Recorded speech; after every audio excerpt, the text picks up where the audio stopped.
Tinokudokezai mabuja tauya dzanyasi zuva rechiguminoina mwedzi uno waNdira.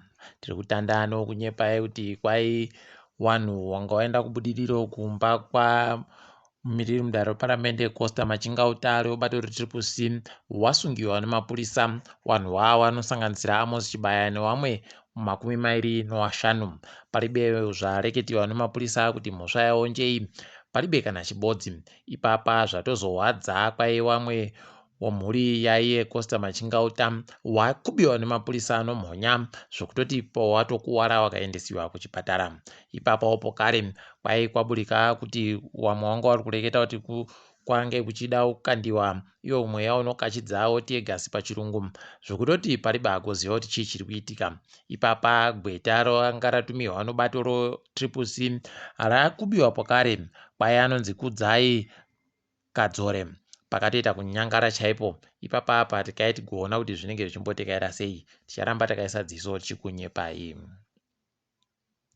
Kwaburika rimwe vhidhiyo riri kuburisa pachena kuti bato roZANU-PF zvari kuronga zvakaita kunyangariwa. Kwai ipapa watoronga kuti wanenge wano gwaro roavhotiriya richibva raendesiwa kuna sabhuku mubodzi obva anzi newanhu wache kana paine zvinhu zvinenge zvabva kuhurumende zvinondopuwa basi wanhu wakanyoresa kuvhotawo, wamwe wese wanopuwa ba. Ipapa apa kwai ndo panenge pakubvira paya pakunzi unobva watinyepa kuti iwewo unogona ba kunyora unoda kuvhoterwa. Pakatoita kunyangariwa chaipo. Rekai tione kuti bato rinopikisa roTriple rinenge richitiwo kudini nozvazvo. Tichange tiri kunyepai kana paine zvinenge zvareketeka. Nyasi imwe mutongi David Mangota kwai agonyora iye mutongo wache achireketa kuti wana mumiriri mudare weparamende wari webato reTriple wakaendesa nyaya yokuti wakarambidziwa kupfeka mudzipanyota yero kwai wajiwa nonyaya. Kwai ipapa dare reparamende riribe mhosva rinokona kutowanyepa kuti warega kupfeka zvakati zvibva zvaitika chaizvo zvakadando. Idi ndo mashura kaya. Saka wabato roZANU-PF wakapfekawo mudzipanyota yegirini kana mitsvuku zvinobvumiwa chere, paribe ari kuziva, asi tiri kutoona ipapa kuti pakaita kunyangariwa. Tiri kufara zvikuru zvakanyanyisa kuti kuno rimwe gweta rakaita zvokubhinya mumwe mubvana nemakore 4 chaiwo rekamubhinya. Apa kwai mubvanayu mwana wasavhira wache waanoita tsika ndetsike. Imwe zvakaita kunyangariwa, asi tiri kundofara kuti akapuwa makore 17, mashoma hawo pane atinenge tichida kuti apuwe, asi tiri kufara kuti zvakaitika zvakanaka zvakadandi. Ipapa gwetari kwai raitosenza kubazi rinoringa nezvokutekaidziwa kwemutemo pokare roMinistry of Justice pachirungu. Pakaita kunyangariwa chaipo, asi tiri kufara kuti apfikiwa. Kwai noZANU-PF wanhu wese vari kuramba wachindoti chakati for ED ngawauye wanyorese kubato rawo roZANU-PF kuti wagozikane, asi kwai wareka hawo kuringira kuti wachagopuwa mari kana zvimwe zvinhu, nokuti tiribe mari yatiri kupa wanhu. Ndo kureketa kubato roZANU-PF pakaita kuoma kani, vanenge vachiziva hawo zvavari kuita wanhu wavo wese. Tiri kufara mufana uyu anonzi Tadiwa Nashe Mavetera aita kukonzeresa chaiko, akatora kuita kukuba chaiko, kuvhiringidza kudzorera kwese kwakaunziwa noZimuzeki yo-A-level yaagonyora zvidzidzo zvinosvika 10 kuita kudadisa chaiko, kana kuri kuita kokugonaku aiwa uku ndo kuzvinu chaiko. Rekai tichione kuti anoenda mberi achienda papi achizoitei. Takatoringira kuti ramangwana rinenge rakajeka nevanhu vanonzero dzakapinza kudandi.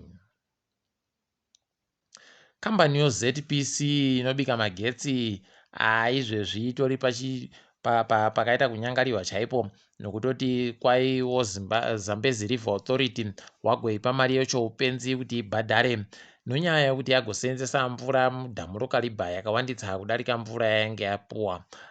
Ukatoona pakadari obva waziva kuti pakaita kunyangariwa. Ndosaka wokuZambia wagweta kuchema. Ipapa wokuZambiawo waribe kupfuurira zvisiri pamutemo. Apa wokuZimbabwe wagopfuurira nezvikamu 10 kubva muzana pamvura yavanenge vachifanira kunge vachiseenzesa. kubvira gore ra2010 wozambezi river authority waburitsa kuti Zimbabwe yagoseenzesa mvura yakawanditsa makore anoita manomwe pakatoita kunyangariwa. Iwo Zambia waseenzesawo makore anoita matanhatu pakaita kunyangariwa kani idi wanoita kunge wanoita makwikwi kuti gore rinoimboitawo gore rapfuura ndakaitawo heno mabi angu rikaitiwonekwa zvinoperera. Gurukota rinoringanozvo wechidiki anoteedzera KST Coventry anga amboita mapwapwa okureketa kuti kwai ana wingidi wakunyanya kuita zvinhu zvoZANU-PF noMDC wati ipapapa achizoburika manje aona kuti akareketa mapwapwa akuchiti aiwa vanhu ngatirege kuvhiringidza waimbi nokuti waimbi wanenge wachindoita basa ravo rokuimba. Iyo kana ari becha aimba chokureketa kuti bato rakati aiwa munomusiya akadando ndopaunotoona kuti wanga wamboreketerei zvauri kureketazvo pakaita kunyangariwa ipapo.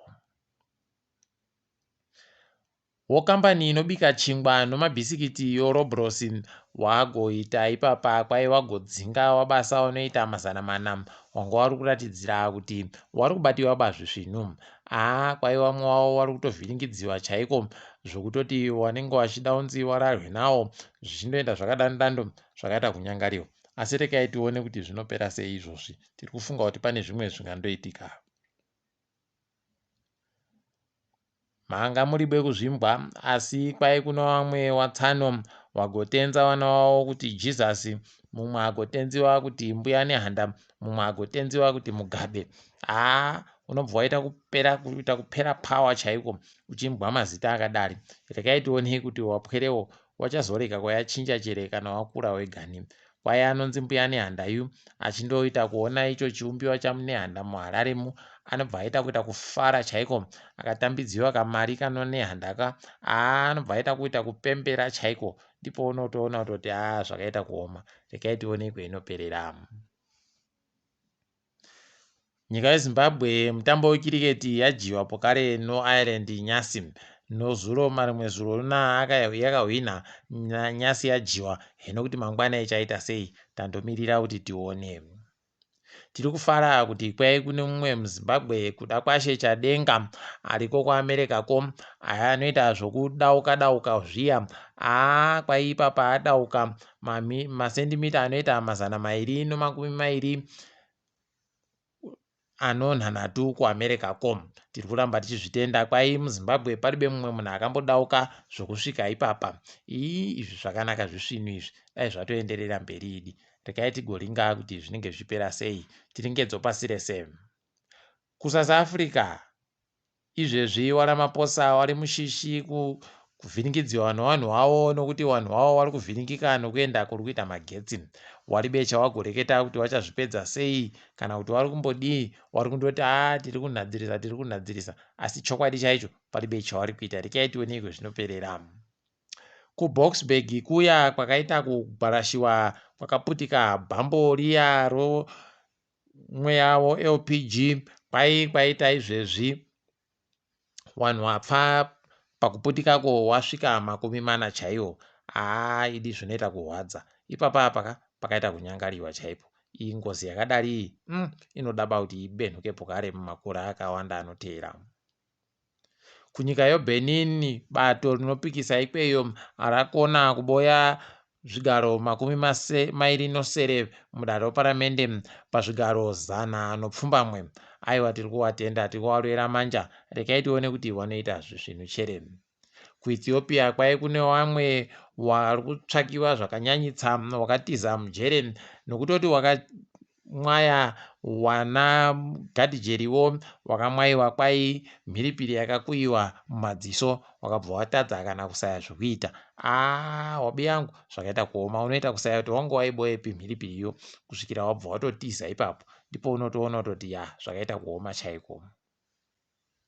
KuAmerica izvezvi kwakuita kuferefetiwa pokare kuti chii chiri kuitika nokuti wari kuti iwo kamushonga kodzihwa mupengo kaye kanozvo mRNA kaye kakafanana kakanhadziwa noPfizer kwai kari kukonzeresa kuti vanhu vaite kuoma mutezo inonzi pachirungu stroke. Ipapapa zviri kubva zvaita kusaika kuti chii chaizvo chiri kumboitika, zvokutoti haino kuti zvichapera sei. Vamwe ndevo vari kufara, vamwe vachibva vaita kusaya zvokuita kuti zvino takatobaiwa kare taakutodini. Hino mabi angu rekai tigoona kuti zvinopera zvakadini ipapa. Kukinya vamwe vatambi vabhora novarayiridzwa vanosvika 16 kwai vabulitsiwa vakanzi ivo vambogare vareke zvokuita zvobhora nokuti vakaita zvokutengesa mutambo. Mukaona padare paita kunyangariwa manje, kana padarika rekai tigoona kuti inopera sei iyoyi.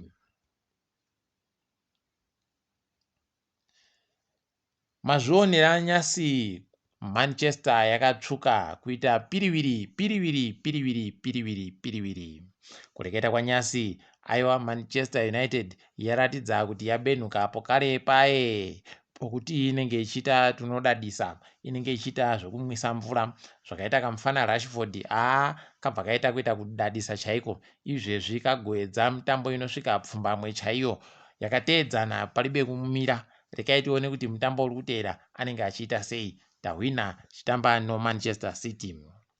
Mukahatikidzwa kosondo rino kuAmerica kwai kuno mumwe aboya kuhwina mutambo roto agohwina bhiriyoni ribodzi nomamiliyoni 350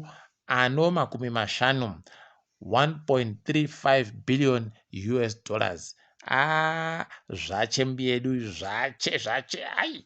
Mukaona zvadari ubva uziva kuti aiwa wanaka.